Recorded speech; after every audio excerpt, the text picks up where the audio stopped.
Assalamualaikum warahmatullahi wabarakatuh.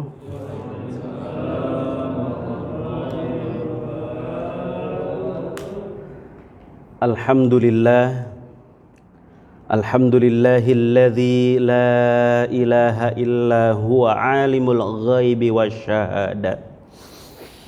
Huwar rahmanur rahim. Huwallahul ladzi la ilaha illa huwal malikul quddusus salamul mu'min al muhaiminul azizul jabbarul mutakabbir subhanallahi amma yusyrikun. Ashhadu an la ilaha illallah wahdahu la syarika lah wa ashhadu anna Muhammadan abduhu wa rasuluh. Rabbana zidna ilma warzuqna fahma. Allahumma nawwir qulubana binuri hidayatika kama nawwartal arda binuri syamsika abadan abada ya arhamar rahimin. Para orang tuaku yang dimuliakan Allah, para pengurus DKM, ketua DKM dan seluruh staf di kepengurusan DKM Masjid Al-Barkah, para ketua RT, pengurus lingkungan semuanya, para ayah bunda serta anak-anak yang dicintai oleh Allah Subhanahu wa taala. Sangat baik bila setiap aktivitas kita awali dengan basmalah. Bismillahirrahmanirrahim. Sebagaimana telah kita pahami bersama bahwa sangat luar biasa setiap perkara orang beriman itu. Luar biasanya jika disikapi dengan rasa syukur, jika mendapatkan kenikmatan dari Allah Subhanahu wa taala, dan luar biasa jika Allah Subhanahu wa taala menimpakan ujian berupa keburukan dan sebagainya, maka keluar biasaan itu dapat kita sikapi dengan kesabaran. Maka tidak ada yang buruk sebenarnya bagi seorang yang beriman ketika dia menjalani kehidupan ini dengan penuh ketakwaan kepada Allah Subhanahu wa taala. Sebagaimana yang telah kita pahami bersama, untuk menjawab sebuah pertanyaan, apa yang membahagiakan kita dalam hidup ini, atau apa yang paling membahagiakan kita dalam hidup ini, maka jawaban sementara waktu itu adalah, atau hipotesisnya adalah, ketika keinginan kita sesuai dengan kehendak Allah. Tetapi itu adalah sesuatu yang berupa keinginan kita. Namun jika keinginan kita tidak sesuai dengan kehendak Allah, maka kita bisa pasang sesuatu yang sangat luar biasa dari perilaku kita, yakni kesabaran. Sebagaimana yang pernah saya sampaikan pada pertemuan sebelumnya, kita bisa ambil hikmah dari kalam Imam Ali, yakni aku bahagia jika doaku dikabulkan oleh Allah Subhanahu wa taala. Tetapi aku lebih bahagia jika doaku tidak dikabulkan oleh Allah Subhanahu wa taala. Ada enggak kita begitu, Pak? Aku bahagia jika doaku dikabulkan oleh Allah Subhanahu wa taala. Dan aku lebih bahagia jika doaku tidak dikabulkan oleh Allah Subhanahu wa taala. Kenapa? Karena yang pertama adalah keinginanku, dan yang kedua adalah keinginan Allah. Dan keinginan Allah tentunya pasti baik untukku. Jadi ketika doa kita tidak dikabulkan, itu adalah rencana Allah. Ketika dikabulkan, bisa saja itu adalah hawa nafsu kita. Dan di situ bisa jadi ada jebakan. Jebakan ketika kita tidak bersyukur dengan nikmat yang telah Allah berikan. Tidak mempotensikan atau tidak memanfaatkan segala potensi yang Allah berikan untuk bekal ibadah kepada Allah Subhanahu wa taala, atau tidak menjadikan segala nikmat yang telah Allah berikan untuk meningkatkan kualitas ketakwaan kita di hadapan Allah Subhanahu wa taala. Oleh karena itu, ini udah hafal Pak ya? Karena udah sebulan ini. Hafal ya? Ajaban li amril mu'min inna amrahu kullahu khair wa laysa dzaka li ahadin illa lil mu'mini in asabathu sarra syakara fakana khairal lahu wa in asabathu dharra sabara fakana khairal lahu. Maka pengertian sabar bisa kita pahami secara sederhana adalah sebuah ketenangan jiwa di saat menanggung suatu penderitaan, baik penderitaan itu datang pada saat menemukan sesuatu yang tidak kita inginkan atau dikala kehilangan sesuatu yang amat kita cintai. Jadi ketenangan jiwa, kesabaran itu adalah ketenangan jiwa saat kita menanggung sesuatu penderitaan atau sesuatu yang tidak mengenakan atau sesuatu yang tidak kita inginkan, atau sesuatu yang menimpa berupa penderitaan atau kehilangan sesuatu dari kehidupan kita. Maka itu adalah kesabaran. Maka kesabaran pada pertemuan sebelumnya ada 3 setidaknya. Sabar dalam taat, sabar dari menjaga hal yang haram atau dari maksiat, sabar dari berbagai musibah yang Allah timpakan. Imam An-Nawawi menambahkan di dalam kitab Qami'ut Tughyan, sabar dari perkara-perkara urusan yang berkaitan dengan manusia. Gitu ya. Ini akan kita bahas lagi. Para jamaah yang dicintai oleh Allah Subhanahu wa taala, untuk menumbuhkan kesabaran pada intinya, baik itu sabar dalam ketaatan, sabar dalam menjaga diri dari maksiat, serta sabar dari musibah yang Allah berikan, itu pada dasarnya kita bisa menumbuhkan kesabaran dengan cara, kalau sebelumnya kita bagi-bagi, yakni kesabar ketika kita menjalani ketaatan kepada Allah Subhanahu wa taala, yakni ayatadzakaru ihsanallah fi jami'il ahwal. Hendaklah kita mengingat-ingat kebaikan Allah Subhanahu wa taala di dalam setiap kehidupan kita, di dalam setiap perkara, di dalam setiap persoalan kita. Kemudian ketika mendapatkan musibah atau ketika mendapatkan musibah, maka kita mesti menyadari bahwa ayyulahidhal insan annahu abdun dzalil wa anna rabbahu qawiyyun aziz. Harus kita pahami ketika kita mendapatkan musibah bahwa kita pandang kita adalah sebagai manusia, sebagai hamba yang lemah. Hamba yang lemah, sementara di sisi lain adalah Tuhan kita, Allah Subhanahu wa taala qawiyyun aziz. Bahwa Allah Subhanahu wa taala yang maha kuat, maha kuasa dan maha perkasa. Nah, tidak sepantasnya bagi diri kita yang lemah ini tidak bersandar kepada yang kuat, tidak bersandar kepada yang maha perkasa, tidak bersandar kepada yang maha memberikan solusi. Dan sabar dari kemaksiatan adalah ayatadzakkarul maut. Hendaklah senantiasa mengingat-ingat kematian.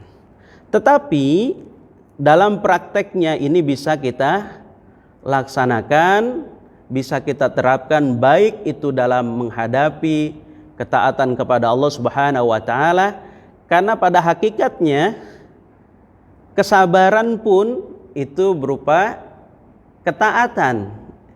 Ya, kita sikapinya dengan ketaatan. Bukan berarti kita hanya menjalankan ibadah-ibadah yang mahdha atau ibadah-ibadah yang berupa sholat dan lain sebagainya, sementara ketika kita mendapatkan sesuatu godaan dari hal-hal yang haram, maka kita anggap itu bukan sebuah ujian dari ketaatan. Pada intinya adalah semua adalah berkaitan dengan ketaatan kepada Allah Subhanahu wa taala. Maka untuk itulah perlu kita pahami, untuk menumbuhkan berbagai hal yang terkait dengan kesabaran tidak cukup dengan kata-kata. Karena kalimat sabar belum tentu menunjukkan perilaku yang sabar. Ya, kalimat sabar belum tentu menunjukkan perilaku yang sabar. Ya. Para ayah bunda yang dicintai oleh Allah Subhanahu wa taala, mari kita ingat-ingat selalu kebaikan Allah Subhanahu wa taala, dan kita pandang bahwa diri kita adalah hamba yang lemah, dan tidak sepantasnya hamba yang lemah ini tidak bersandar kepada yang maha kuat. Mari kita ingat-ingat pula bahwa kita berada dalam antrian yang pasti tentang kematian. Mau ataupun tidak mau, kita berada dalam antrian yang pasti. Walaupun kita bersembunyi pada gedung-gedung yang tinggi, fa innahu mulaqikum, sesungguhnya kematian itu akan menjumpai kalian. Bahkan Rasulullah sallallahu alaihi wasallam dalam hal kaitannya dengan malu kepada Allah Subhanahu wa taala, kemudian terkait dengan mengingat kematian, salah satu indikasi orang yang malu kepada Allah Subhanahu wa taala tidak cukup mengingat kematian, tetapi dalam sebuah hadis Rasulullah sallallahu alaihi wasallam, istahyu minallahi haqqal haya. Malulah kalian kepada Allah dengan sebenar-benarnya malu. Man istahya minallahi haqqal haya falyahfazir ra'sa wa ma wa'a. Siapa yang malu kepada Allah Subhanahu wa taala dengan sebenar-benarnya malu, dia menjaga kepalanya dan apa saja yang ada di kepalanya. Kemudian menjaga perutnya dan apa saja yang akan dikandung oleh perutnya. Kemudian falyadhkuril maut, hendaklah mengingat kematian. Ternyata tidak cukup mengingat kematian begitu saja. Rasulullah menegaskan wal bila, dan sadar betul bahwa kelak engkau akan menjadi bangkai yang busuk. Bukan cuma mengingat kematian ternyata, tetapi lebih jauh lagi harus menyadari bahwa segagah apapun kita, sekaya apapun seseorang, seterhormat pun kedudukan seseorang, pasti akan mengalami kematian dan akan menjadi bangkai yang busuk. Para jamaah yang dicintai oleh Allah Subhanahu wa taala, oleh karena itu dalam hal menyangkut kesabaran, Abu Lais As-Samarkandi di dalam kitab yang beliau karang yakni Tanbihul Ghafilin, beliau mengutip hadis dari Ibnu Abbas radhiyallahu an, ketika Ibnu Abbas bersama Rasulullah sallallahu alaihi wasallam dalam satu perjalanan, maka Rasulullah sallallahu alaihi wasallam menasihatinya, ya gulam, ala uallimuka kalimat, wahai, apa bahasa sayang kita kepada anak muda itu, pada anak-anak itu, bahasanya apa? Entong ya kalau Betawi ya. Kalau Jawa apa Pak? Ya? AA. Pada yang lebih kecil. Karena Ibnu Abbas kan keponakannya ya. Ya, apa wahai anak muda, wahai apa bahasa kita tong gitu ya. Aku akan menasehatimu, ingatlah aku akan menasehatimu aku akan mengajarkanmu beberapa kalimat. Yanfa'ukallahu bihin. Jadi yang kalimat-kalimat itu akan bermanfaat bagi dirimu. Qultu, kata Ibnu Abbas, bala, baik ya Rasulullah. Kalau begitu baik ya Rasulullah. Kata Rasulullah, ihfazillah yahfazka. Jagalah Allah, niscaya Allah akan menjagamu. Artinya, jagalah dirimu, jagalah perintah Allah Subhanahu wa taala, jagalah dirimu dari berbagai perintah Allah Subhanahu wa taala. Jagalah dirimu dari berbagai larangan Allah Subhanahu wa taala, yahfazka, niscaya Allah Subhanahu wa taala akan menjagamu. Ihfazillah tajidduhu amamaka. Jagalah Allah, niscaya engkau mendapati Allah seolah-olah ada di hadapanmu. Di dalam hadis lain, tajiduhu tujahaka. Jagalah Allah, niscaya engkau akan mendapati Allah begitu dekat denganmu. Ta'arraf ilallahi firraha ya'rifka fisyiddah. Ingatlah Allah Subhanahu wa taala ketika engkau mendapatkan kenikmatan. Maka Allah Subhanahu wa taala akan mengingatmu ketika engkau mendapatkan kesusahan. Ingatlah Allah ketika engkau senang, niscaya Allah akan mengingatmu ketika engkau susah. Idza sa'alta fas'alillah. Jika engkau meminta, mintalah kepada Allah. Wa idza sta'anta fasta'in billah. Jika engkau butuh pertolongan, fasta'in billah, maka mintalah pertolongan kepada Allah. Falau annal khalqa kullahum aradu ayanfa'uka bisyai'in lam yaqdirhullahu laka lam yaqdiru alaihi. Jadi kalaulah seandainya seluruh makhluk mereka berkeinginan hendak memberikan manfaat terhadap sesuatu, terhadap dirimu, dan sesuatu itu ya berupa kebaikan, sementara kebaikan itu, kemanfaatan itu tidak Allah takdirkan untukmu, lam yaqdiru alaihi, maka kemanfaatan mereka, pertolongan mereka itu, seluruh manusia hendak membantumu, maka bantuan itu tidak akan pernah sampai kepada dirimu jika Allah tidak menentukan untukmu. Wa in aradu ayadurruka bisyai'in lam yaktabahullahu alaika lam yaqdiru alaihi. Jadi begitupun jika seluruh umat manusia hendak melakukan tipu daya terhadap dirimu, hendak melakukan kecelakaan terhadap dirimu, sementara itu tidak ditulis oleh Allah Subhanahu wa taala, tidak ditakdirkan untukmu, maka usaha mereka untuk melakukan tipu daya, mencelakakanmu, itu tidak akan sampai kepada dirimu. I'malillah bisyukri wal yakin.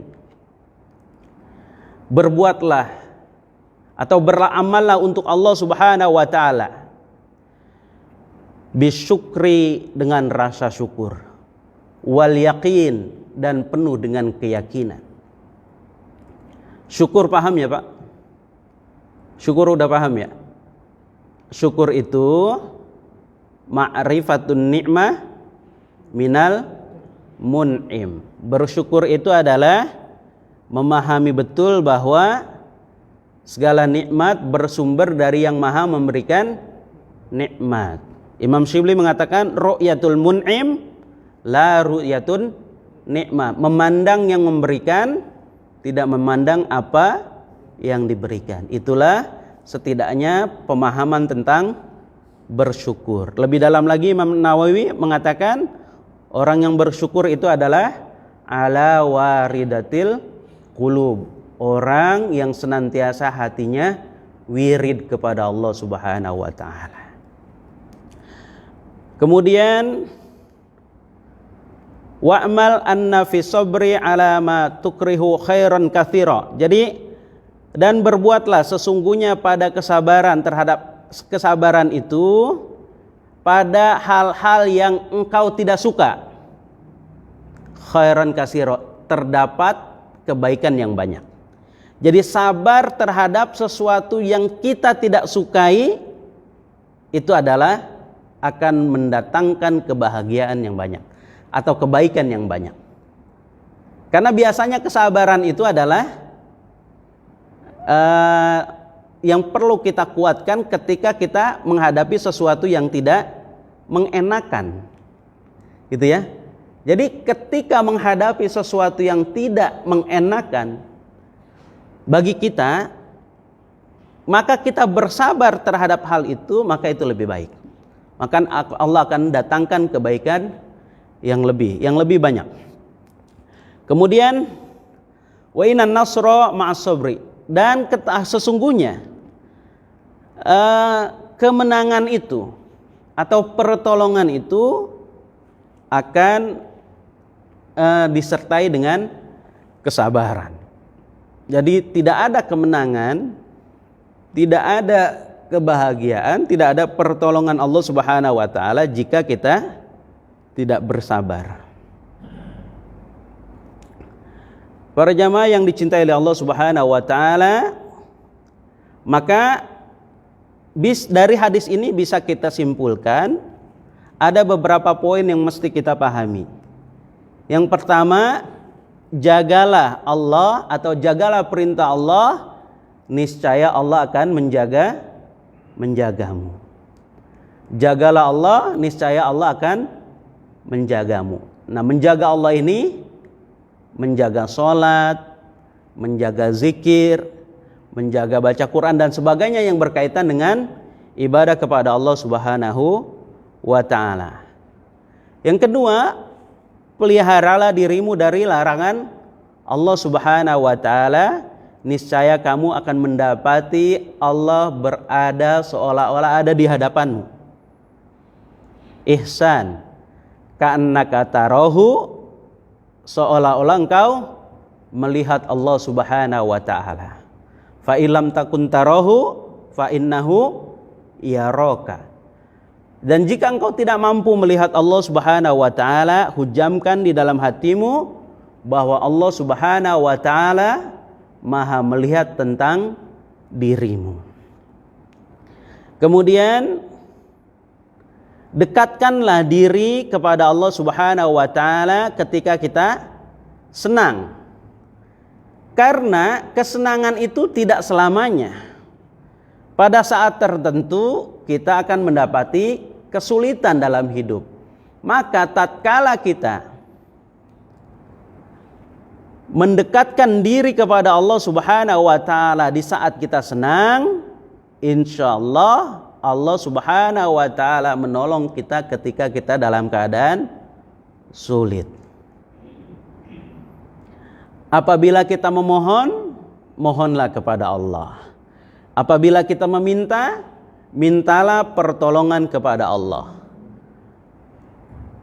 Selanjutnya bisa kita pahami bahwa semua makhluk hendak mengerjakan sesuatu yang menguntungkan terhadap diri kita, atau seluruh manusia hendak berbuat baik kepada kita. Kebaikan-kebaikan mereka tidak akan sampai kepada diri kita kecuali sudah Allah tentukan untuk kita. Begitu pula apabila manusia, seluruh manusia bahkan hendak mencelakakan kita, hendak melakukan tipu daya atau hendak melakukan kemudorotan terhadap kita, atau melakukan kerugian terhadap kita atau usaha kita dan sebagainya, kalau itu tidak ditulis oleh Allah Subhanahu wa ta'ala sebagai takdirnya, maka itu tidak akan pernah terjadi pada diri kita. Jadi khairuhu wa syarruhu minallahi ta'ala. Baik buruk datangnya dari Allah Subhanahu wa ta'ala. Beramalah hanya karena Allah dengan rasa syukur dan yakin. Dengan rasa syukur dan yakin. Yakin bahwa segala perbuatan kita sekecil apapun ada balasannya dari Allah Subhanahu wa ta'ala. Sekecil apapun. Kemudian di dalam kesabaran perlu kita ingat bahwa terhadap apa yang kita tidak inginkan banyak kebaikan. Jadi kesabaran terhadap sesuatu yang tidak kita inginkan pada kondisi yang tidak kita inginkan seperti saat ini, umpamanya COVID-19, itu kan siapa yang menginginkan? Nggak ada ya di sini ya. Wallahu a'lam kalau ada yang menginginkan. Tapi yang jelas itu sesuatu yang tidak kita inginkan secara umum. Dan kita bersabar pada kondisi itu, ya, dengan menjaga prokes dan sebagainya, tetap beribadah kepada Allah Subhanahu wa taala, tawakal kepada Allah Subhanahu wa taala. Tidak ada yang mendatangkan penyakit kecuali Allah. Tidak ada yang menimpakan kemudaratan kecuali Allah. Walaupun umpamanya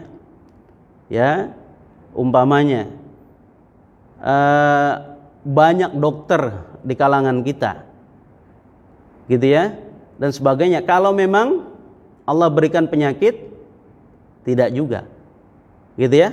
Walaupun menjaga prokesnya sederhana, cuma sekedar pakai masker kan gitu ya. Tetapi kalau Allah tidak berikan itu penyakit, tidak akan terjadi pada diri kita. Tetapi kewajiban kita ikhtiar tentu harus kita lakukan. Jadi kewajiban kita untuk berikhtiar tetap kita lakukan, menjaga prokes kan gitu ya, memakai masker, kemudian hal-hal yang sudah dianjurkan oleh ahli medis kita laksanakan dengan baik, karena itu semua adalah bagian daripada maqasidus syariah. Jadi bagian dari tujuan kita menjalankan syariat, yakni hifdzun nafs, jadi menjaga jiwa. Para jamaah yang dicintai oleh Allah Subhanahu wa taala, sesungguhnya di dalam kesabaran ada pertolongan. Kemudian di dalam kesukaran ada kelapangan. Di dalam kesulitan ada kemudahan.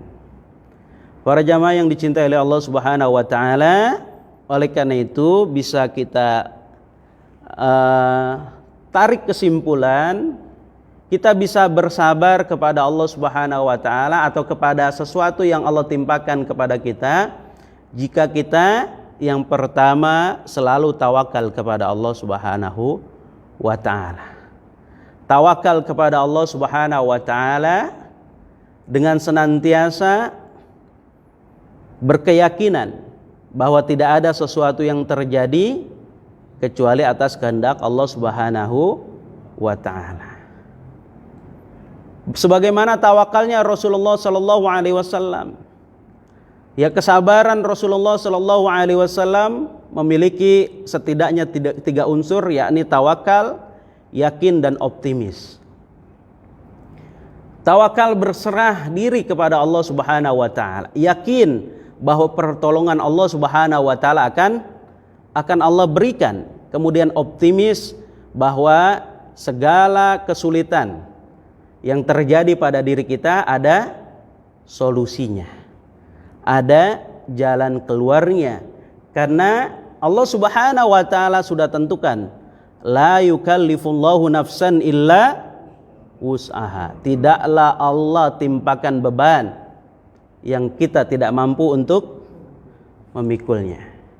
Jadi kalau Allah berikan, yakini bahwa kita memang pantas menerima itu, gitu ya. Pantas menerima hal-hal tersebut karena Allah sudah ukur kadar kemampuan kita. Kita sering tidak mampu mengukur kemampuan diri kita sendiri. Tetapi apakah Allah tidak mampu mengukur kemampuan diri kita? kehebatan Allah Subhanahu wa taala mampu mengukur kemampuan kita. Kelemahan kita adalah sebagai abdun dzalil, sebagai hamba yang lemah, dan Allah Subhanahu wa taala Rabbun qawi, sebagai Tuhan yang maha kuat, tahu tentang hal-hal tentang diri kita, sementara diri kita pun kadangkala tidak mampu untuk mengukur kemampuan diri kita. Para jamaah yang dicintai oleh Allah Subhanahu wa taala, maka ketawakalan itu perlu kita pahami bahwa orang yang tawakal kepada Allah Subhanahu wa taala adalah selalu mengandalkan Allah.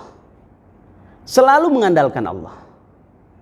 Ketika dia keluar rumah, bismillahi tawakkaltu 'alallah. Ya, selalu mengatakan hasbiyallah wa ni'mal wakil. Cukup Allah sebagai pelindungku, sebagai penolongku. Jadi selalu mengandalkan Allah Subhanahu wa taala, tidak bersandar kepada kemampuan dirinya. Walaupun ya kewajiban berikhtiar secara maksimal harus kita lakukan. Kalau berhasil terhadap sesuatu ikhtiar yang maksimal yang kita lakukan, sadarilah bahwa itu adalah kehendak Allah Subhanahu wa taala. Kemudian perlu kita pahami, tawakal itu adalah kepastian tentang sesuatu yang Allah takdirkan kepada kita tidak akan mengecewakan. Jadi ketentuan Allah terhadap diri kita tidak akan mengecewakan. Kalau kita pasang syukur dan sabar, segala apapun yang berkaitan dengan yang terjadi pada diri kita, sekalipun itu yang tidak mengenakan, Allah sudah ukur kebaikan tentang kebaikan itu terhadap diri kita. Kan kalau orang beriman itu ketika dia mendapatkan musibah, sesuatu yang tidak mengenakan, paling tidak yang pertama bisa kita pahami itu peringatan. Yang kedua, ujian. Kan gitu. Setidaknya kita beroptimis atau berhusnuzon kepada Allah Subhanahu wa taala ketika kita mendapatkan sesuatu yang tidak mengenakan terhadap diri kita. Yang pertama bisa jadi itu adalah peringatan karena kita lalai terhadap kewajiban-kewajiban kita. Bisa jadi yang kedua adalah ujian dalam rangka untuk meningkatkan kualitas kemuliaan kita di sisi Allah Subhanahu wa taala. Karena dari semenjak Nabi Adam sampai kepada Rasulullah sallallahu alaihi wasallam, bahkan sampai kepada kita, tidak ada orang yang mendapatkan kemuliaan dari Allah Subhanahu wa taala tanpa Allah uji. Ahasiban nas ayaqulu amanna wa hum la yuftanun. Apakah manusia mengira dibiarkan begitu saja mengatakan kami beriman sementara mereka belum diuji? Wa hum la yuftanun, sementara mereka belum diuji oleh Allah Subhanahu wa taala. Orang yang tawakal kepada Allah Subhanahu wa taala mustahil kecewa. Mustahil kecewa. Kalau kita tawakal kepada Allah masih kecewa, belum sampai tawakalnya.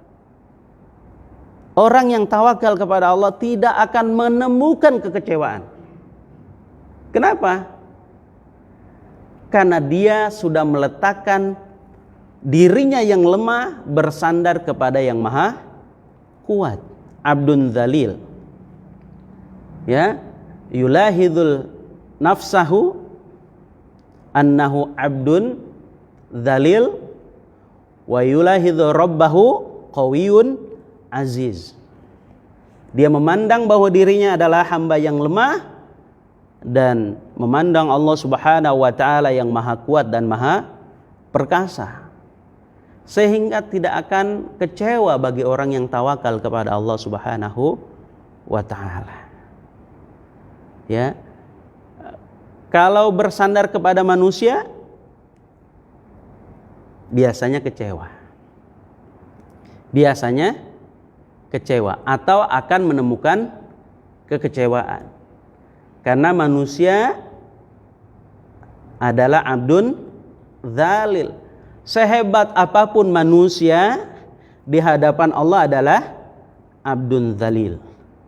Sehebat apapun manusia, sekuat apapun manusia, sekaya apapun manusia di hadapan Allah adalah hamba yang lemah. Ya.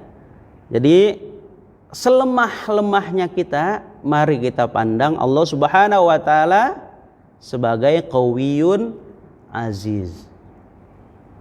Kemudian ketika kita bertawakal kepada Allah Subhanahu wa taala tidak salah.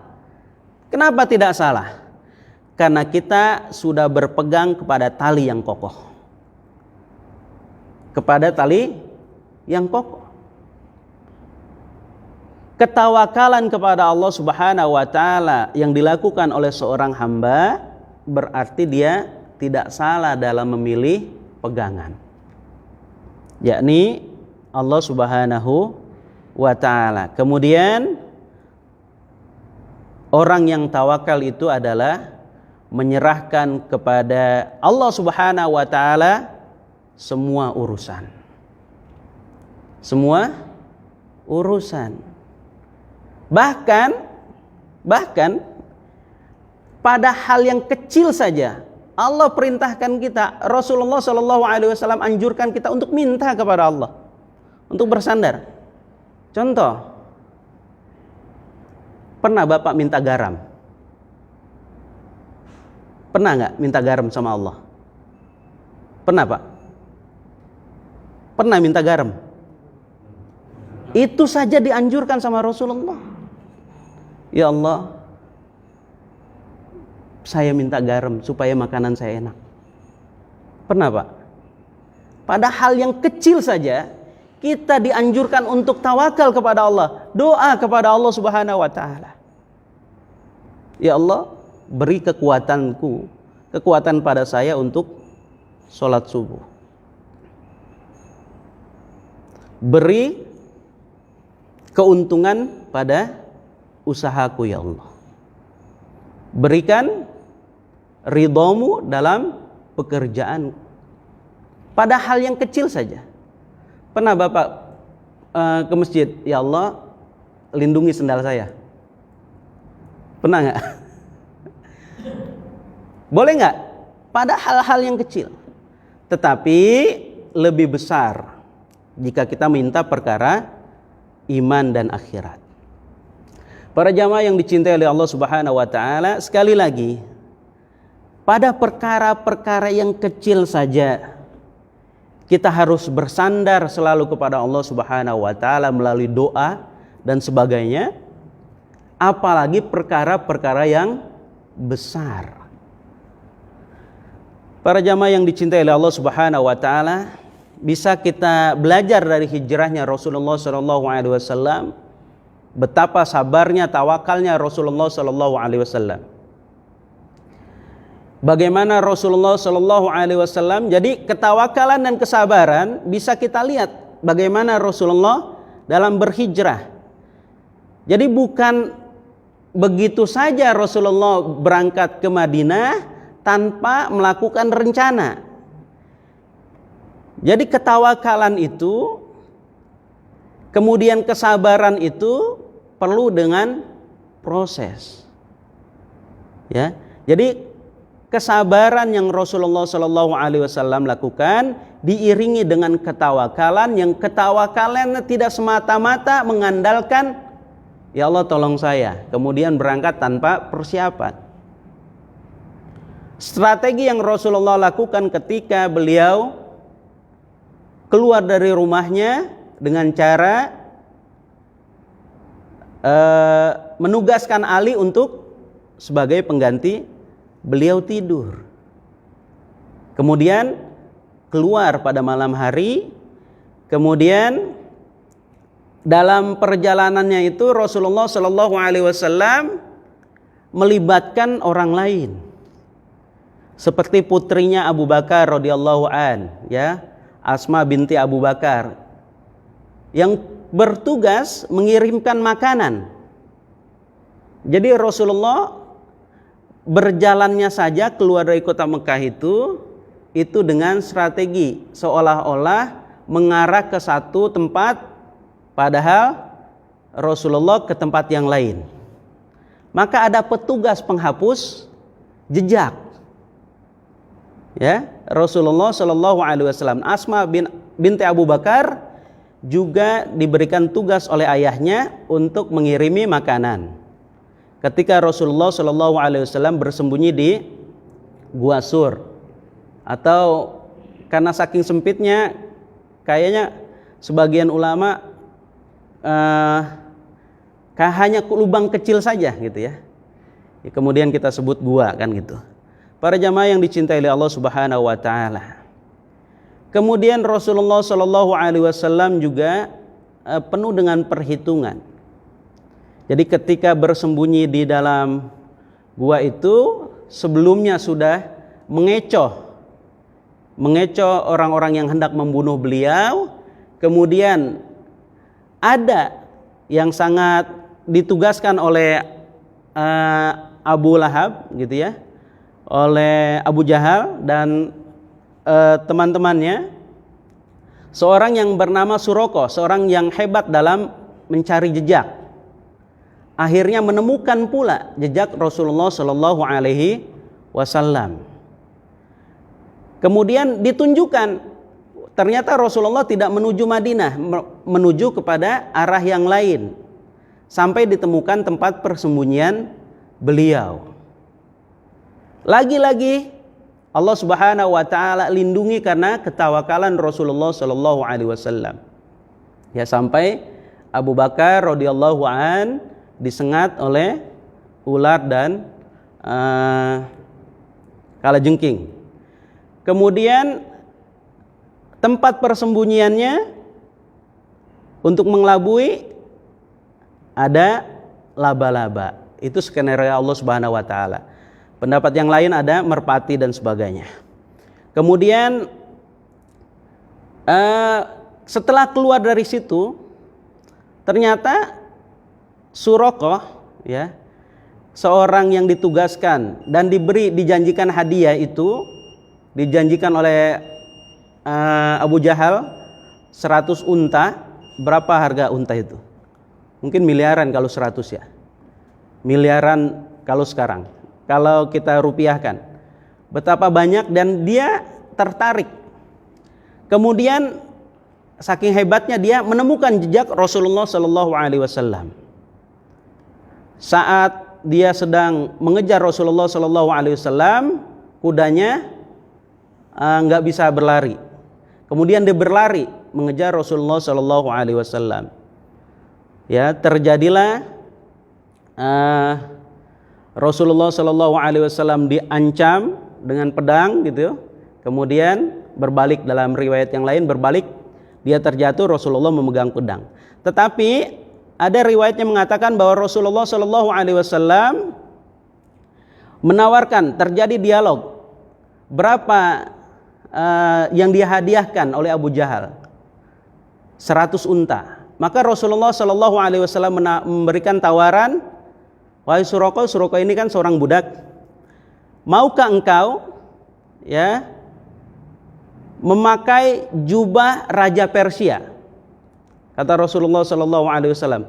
Kemudian Suraqah mau, ya, belum beriman tapi mau. Ya kalau begitu, ya, kelabui, gitu ya, kelabui orang-orang. Kemudian nanti kamu akan mendapatkan kesempatan untuk memakai jubah Raja Persia. Nah, di masa Umar, Suraqah sudah masuk Islam dan jubah Raja Persia diambil. Kemudian Suraqah dipanggil oleh Umar, yang dia sendiri sudah lupa dialognya dengan Rasulullah Shallallahu Alaihi Wasallam. kemudian dia memakai baju itu, ternyata apa yang diucapkan oleh Rasulullah SAW terhadap Suraqah yang kelak akan memakai baju dari Raja Persia terbukti. Kemudian dia keliling-keliling mengeliling ke kota Madinah, kemudian menjadi bahan tertawaan. Bukan tertawaan itu yang menjadi lelucon, bukan menjadi yang perlu kita garis bawahi. Para sahabat tertawa karena sebuah keyakinan bahwa apa yang diucapkan oleh Rasulullah SAW terbukti. Para jamaah yang dicintai oleh Allah Subhanahu wa taala, itu terjadi di masa Umar radhiyallahu an. Kemudian ya, perlu kita renungkan surat Luqman ayat 22, wa may yuslim wajhahu ilallahi wa huwa muhsin faqad istamsaka bil urwatil wuthqa. Jadi, dan barang siapa yang menyerahkan diri kepada Allah Subhanahu wa taala sedang dia adalah orang yang senantiasa berbuat baik, maka sesungguhnya ia telah berpegang kepada buhul atau tali yang kokoh. Jadi ketika kita bertawakal kepada Allah Subhanahu wa taala, tidak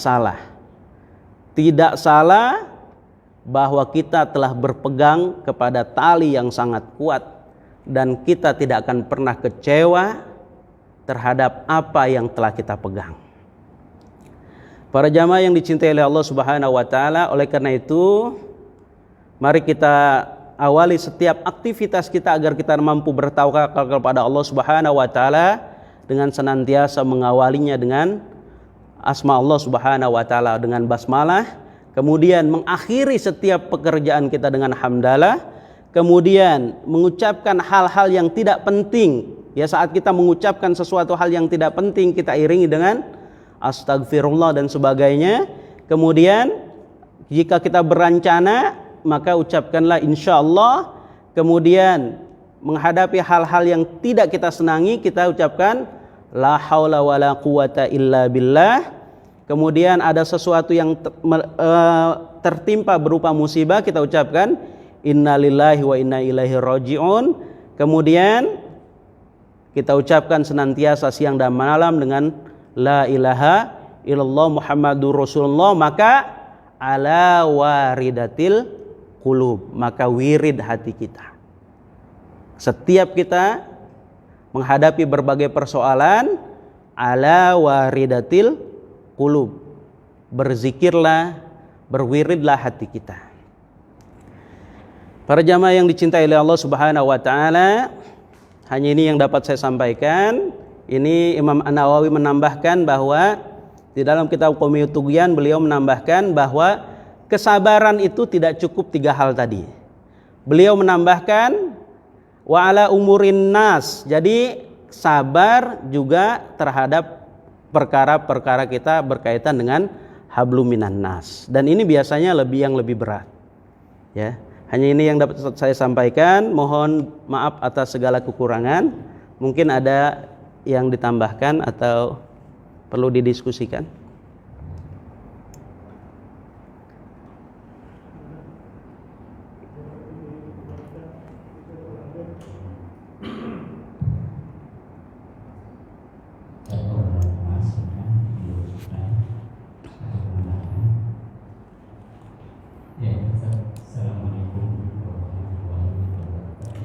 Waalaikumsalam warahmatullahi wabarakatuh. Masalah sabar itu memang mudah diucapkan, susah dilakukan. Untuk mendapatkan kesabaran itu dengan tawakal, dan tawakal itu bisa didapatkan apabila kita berpegangan kepada Allah Subhanahu wa taala. Tadi telah diterangkan bahwa Rasulullah pernah masalah dalam hajat minta kepada Allah, bergantung kepada Allah. Sedangkan kita sebagai manusia disarankan untuk saling menolong. Dan bagaimana Rasulullah minta darah kepada Allah? Apakah itu langsung darah atau bagaimana? Mohon penjelasannya Ustaz ini. Karena kan kita hidup kita itu kan dengan manusia saling tolong-tolong, bisa kita minta barang gitu. Nah, ini kok yang diterangkan tadi bahwa Rasulullah aja minta barang kepada Allah gitu. Itu hal yang sepele aja. Untuk di situ mau dijelaskan. Terima kasih. Jadi ada yang mau menambahkan Pak? Silakan. Jadi bagaimana dengan hablum minan nasnya kan gitu ya. Jadi kalau Bapak mungkin sering keluar 3 hari, 40 hari Pak ya. Jadi kalau makan gitu ya, makan ingin nambah makanan aja kita berdoa kepada Allah Subhanahu wa taala kan gitu ya. Nggak boleh minta sama makhluk. Mintanya sama Khalik gitu ya. Mintanya sama Khalik tapi makhluknya dengar gitu ya. Gitu ya. Jadi minta tambahkan lauk, ya Allah tambahkan gitu ya. Tapi yang khidmatnya dengar kan gitu ya. Kemudian tetapi bukan itu, tetapi begini. Ketika seseorang wanita saat Rasulullah SAW perang Uhud, pulang dari perang Uhud, kemudian dikabarkan suaminya meninggal, kemudian dia ucapkan innalillahi wa inna ilaihi raji'un. Kemudian dikabarkan pula anaknya meninggal, dia tetap berlari ngucapin innalillahi wa inna ilaihi raji'un. Ya, kemudian baru ketemu Rasulullah SAW, dia gembira. Jadi itu salah satu contoh yang lain. Tetapi bagaimana kita, ini ada kisah cuma agak panjang. Jadi ketika seseorang ditimpa satu penyakit di masa Umar bin Abdul Aziz, kemudian Umar bin Abdul Aziz dalam perburuan gitu ya, dalam perjalanan ditolong oleh orang tersebut, kemudian Umar bin Abdul Aziz berpisah dengan rombongannya, dia bermalam di situ di khidmat, ya, dilayani. Kemudian ketika paginya baru diketahui itu adalah khalifah, maka orang itu meminta maaf karena merasa kurang pantas melayani khalifah dengan kesederhanaan. Tetapi khalifah bilang, terima kasih banyak, kalau nanti kamu punya kebutuhan datanglah ke tempat saya gitu ya. Kemudian beberapa bulan kemudian terjadi kemarau sehingga menyebabkan panennya kurang baik, kemudian anaknya sakit. Sang istri ingat bahwa ada ucapan khalifah bahwa kalau ada kesulitan datanglah ke sana. Kemudian si bapak ini merasa malu untuk ke sana, tetapi keadaan anaknya semakin parah, kemudian kebutuhan hidup pun semakin sempit gitu ya. Akhirnya desakan istri, dia datang ke khalifah. Kemudian ketika bertemu dengan pengawal gitu, ditanya khalifah ada di mana, ada di masjid. Ketika dia hendak dekati, sang khalifah sedang sholat. Kemudian setelah sholat dia tunggu, ternyata berdoa kepada Allah Subhanahu wa ta'ala, berdoa kepada Allah Subhanahu wa ta'ala dengan khusyuknya, bahkan meneteskan air mata. Kemudian sang bapak merasa malu kepada Allah Subhanahu wa ta'ala, dia berpikir sang khalifah saja ya meminta kepada Allah sebegitu menangisnya, kenapa saya mesti meminta sama orang yang sebenarnya dia juga menangis kepada Allah Subhanahu wa ta'ala. Kemudian dia pulang berlari, merasa malu kepada Allah Subhanahu wa ta'ala dan beristighfar sambil jalan. Kemudian pengawal tadi melihat dia, kok belum ketemu sudah pulang. Disampaikan kepada khalifah setelah selesai berdoa oleh pengawalnya bahwa bapak yang dulu pernah menolong khalifah datang ke sini. Sang khalifah memiliki sensitivitas yang tinggi. Si bapak pasti memiliki keperluan dan kepentingan yang sangat tidak mungkin dia jauh-jauh datang ke sini kalau tidak memiliki minta bantuan dan sebagainya. Kemudian siapkan dokter, kata khalifah. Siapkan bahan makanan. Mari kita sama-sama ke tempat bapak itu. Akhirnya si bapak pulang, sampai di rumah, mana pertolongannya? Nggak ada. Kenapa? Karena saya melihat khalifah sedang menangis dan meminta kepada Allah Subhanahu wa taala. Saya malu kepada Allah dan saya lebih memilih minta kepada Allah Subhanahu wa taala. Tidak lama kemudian khalifah datang bersama rombongannya.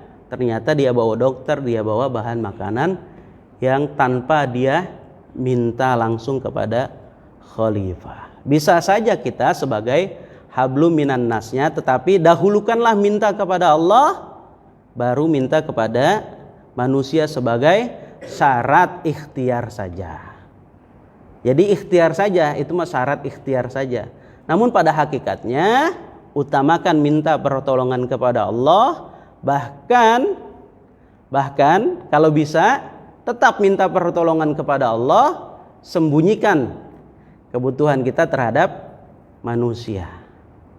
Gitu ya. Jadi tetap yang utama. Tetapi kalau memang belum sampai ketawakalan kita begitu dekatnya kepada Allah, masih butuh ikhtiar, ya silahkan sebagai salah satu jalan untuk mendapatkan pertolongan Allah melalui makhluk Allah Subhanahu wa taala. Jadi itu saja mungkin. Ya. Silakan, Pak.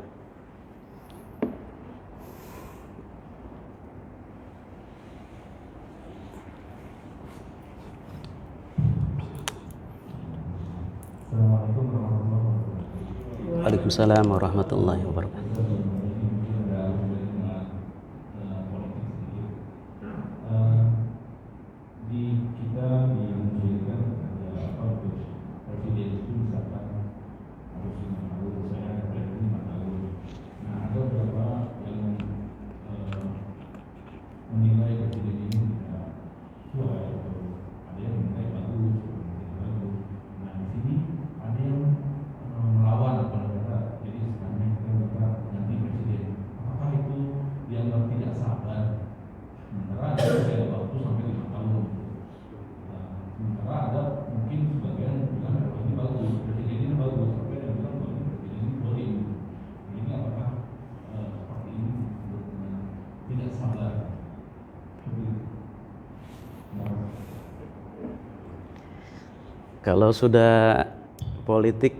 Kalau sudah politik saya berat nih jawabnya nih Pak.